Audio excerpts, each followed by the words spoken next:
tentar usar pessoas carnais para falar das coisas deste mundo, das coisas racionais. Porque o Espírito, irmãos, Deus é Espírito, importa que nós adoramos em Espírito e em verdade. Mas a carne entende as coisas desta terra. E Satanás vai usar exatamente isso.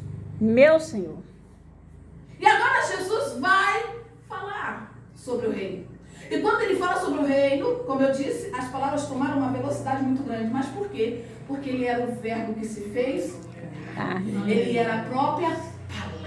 Aleluia. Então o que saía dos lábios dele produzia o efeito que tinha que produzir. Meu Senhor. Imagine a atuação. Se eles eram em um, a Trindade estava atuando enquanto Jesus falava também. Oh, então glória. O Espírito Santo convencia o homem do seu pecado. Oh, glória.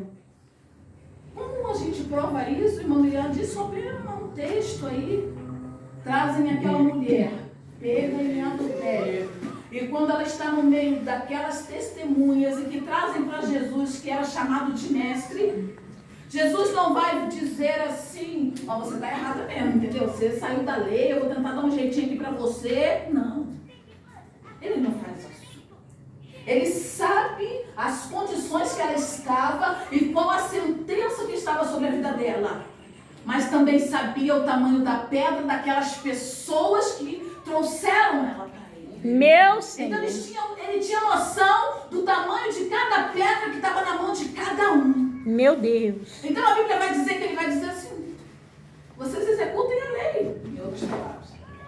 Mas quem não tem pecado, quem se acha realmente digno, atire a primeira pedra. Meu Senhor. Nesse momento, com certeza, a palavra foi, produziu o efeito, mas o Espírito Santo moveu e trouxe a consciência. Você está errado. Eita, Jesus. Você está errado. E cada um partiu, porque sabia que tinha em si pecado. Meu Deus. Mas agora nós estamos aqui nesse texto, onde vai dizer que ele se assentava com publicanos e pecadores, e esses homens vinham para ouvir o que Jesus tinha para falar. Oh, glória. Enquanto os religiosos da época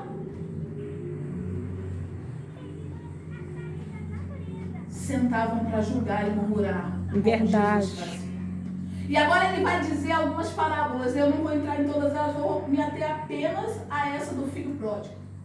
E ele começa a comparar o reino de Deus e ele vai dizer que agora é como este homem que tem 2 filhos. Meu Deus. E o primeiro, o mais novo, vai dizer assim: Senhor, pai, dá-me minha herança. E eu, estudando esse texto, perguntei para o Senhor: o que seria minha herança hoje, pai? Para eu poder entender. O que seria minha herança? O que nós aqui nessa noite poderíamos chegar para Deus e dizer assim: dá-me minha herança. Porque nós estamos falando de um pai, e quando fala de pai, remete a Deus.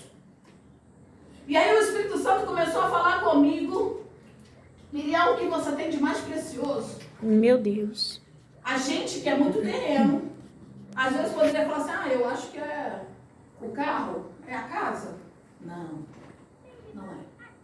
O Espírito Santo começou a fazer assim para mim. E eu me lembro que porque irmãos, ele tem que falar dessa forma, porque eu sou muito cabeça dura, senão eu não entendo. Ele vai usar parábolas dentro da parábola, da Bíblia. Miriam, respira. E quando eu respirei, eu entendi. O que você tem de mais precioso é a sua vida. Oh, glória. E aí, imagina agora, eu chegando para Deus e dizendo assim: Pai, dai-me parte da minha herança. Vou traduzir: Pai, deixa eu viver a minha vida do jeito que eu quero. Grande Deus. Esta é a minha herança, o fôlego de vida que o Senhor me deu para viver nesta terra. Grande Deus. E quando eu digo que sou serva dele, já não vivo mais eu, mas Cristo vive em mim. E no momento que eu não quero mais obedecer às leis do Pai, sou eu que quero viver a minha história. Sou eu que quero tomar as minhas decisões. Oh, Jesus. Porque na casa do Pai, queridos, tem correção. Meu Senhor. Na casa do Pai tem disciplina. Tem regra para ser vivida.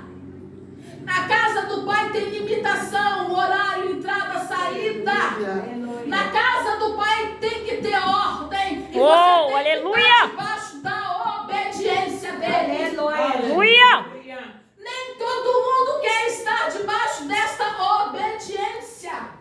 Deus. Quando eu falo nessa passagem, me lembro e gosto de usar esse exemplo. Minha filha pequena, quando eu pude comprar um cercadinho para ela, fiquei muito feliz, que ela estava começando a andar e engatear. Tem um bebezinho ali.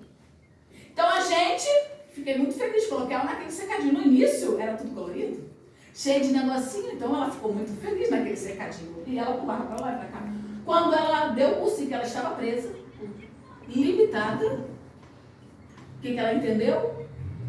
Estou presa. Isso aqui é uma prisão? Então ela já não estava mais feliz, ela começava a chorar, a espernear, ela queria sair dali. Na cabeça dela, ela estava presa. Na minha cabeça, ela estava segura. Protegida. Aleluia. Aquele limite era uma segurança para ela. Enquanto eu estava fazendo minhas coisas, ela não ia tocar em nada, não ia cair nada na cabeça dela. Às vezes Deus faz isso com a gente não entende. Meu Ele Deus. põe limites na gente, a gente fala, o que é isso? Estou numa prisão? Meu Senhor. E aí a gente grita, dá-me minha herança. Minha filha podia gritar, deixa eu sair daqui e andar por aí.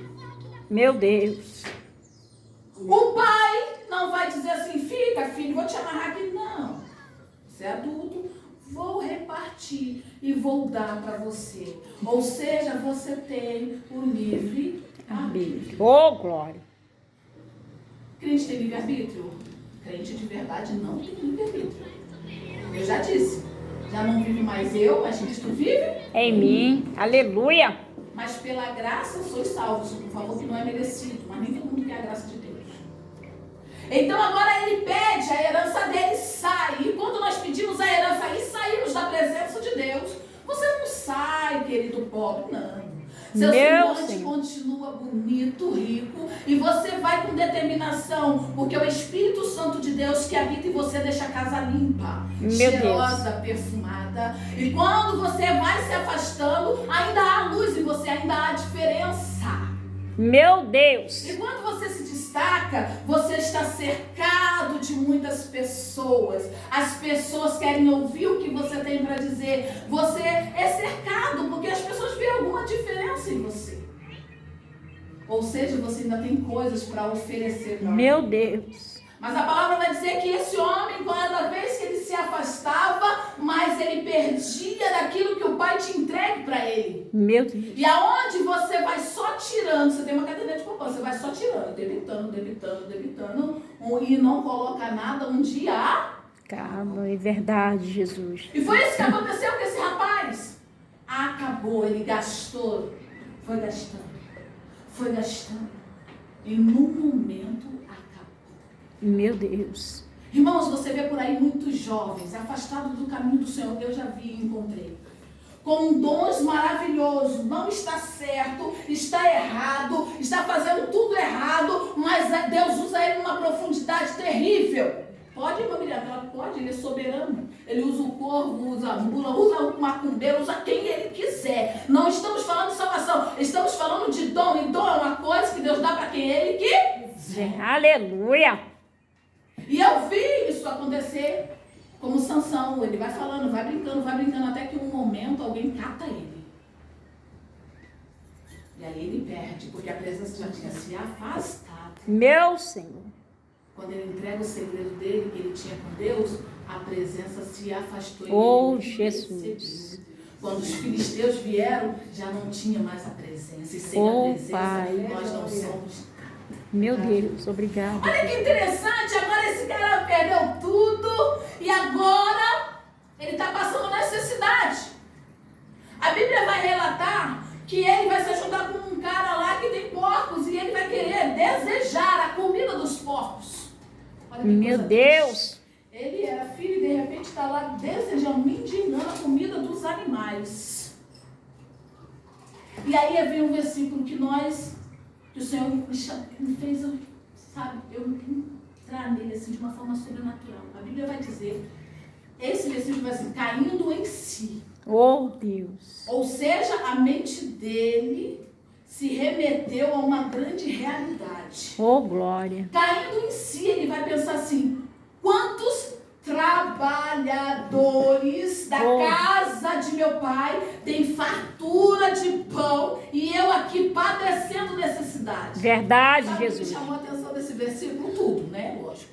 Mas um detalhe, que é o seguinte, ele não falou assim, enquanto eu estou aqui passando fome, eu, por exemplo, tenho 2 irmãs, tenho 3, mas assim, da minha mãe são 2, eu não ia pensar assim, os trabalhadores da minha mãe, eu ia falar assim, não, eu estou aqui, minha mãe fazendo sopinha para minhas irmãs. A cozinha da minha mãe está cheia lá, quando eu chegar tem comida, e ela está atendendo as minhas irmãs, não vai me atender, ela vai ter que me perdoar, ela tem que fazer comida para mim também, estou com fome. Não, ele não pensa no irmão, ele vai falar dos trabalhadores. Oh, glória. E tem um mistério muito grande isso daí. Nós, enquanto evangélicos, cantamos aqui vários corinhos interessantes, que a maioria aqui foi do hino da harpa, e tem um que fala assim, trabalhar e orar.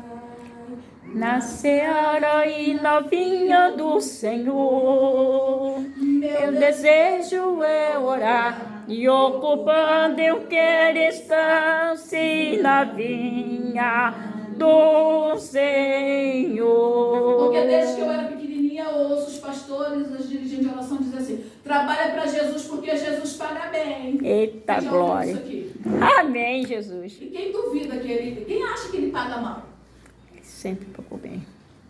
Ninguém nem se atreve, né? Mesmo se achar, não vai levantar a mão, porque não é doido. Entendeu? Tipo, ficar meio Ele assim. cuida. É melhor pensar quietinho aqui que ele me perdoa do que eu externar isso. Mas a verdade é que Jesus paga bem. É verdade. Quando você trabalha, a Bíblia ela não mente. A palavra de Deus vai dizer que o trabalhador ele é digno do seu Salário. Salmo 128 vai falar que você vai viver bem do fruto do seu trabalho, do suor do teu trabalho. Aleluia. Onde nasceu o trabalho? Vamos voltar lá em Gênesis. O que aconteceu lá? O homem peca, estava todo mundo servindo ele. O homem peca. Aí Deus vai distribuir o castigo ali bonitinho. Papai não erra nunca. Até na hora de castigar, ele castiga direito.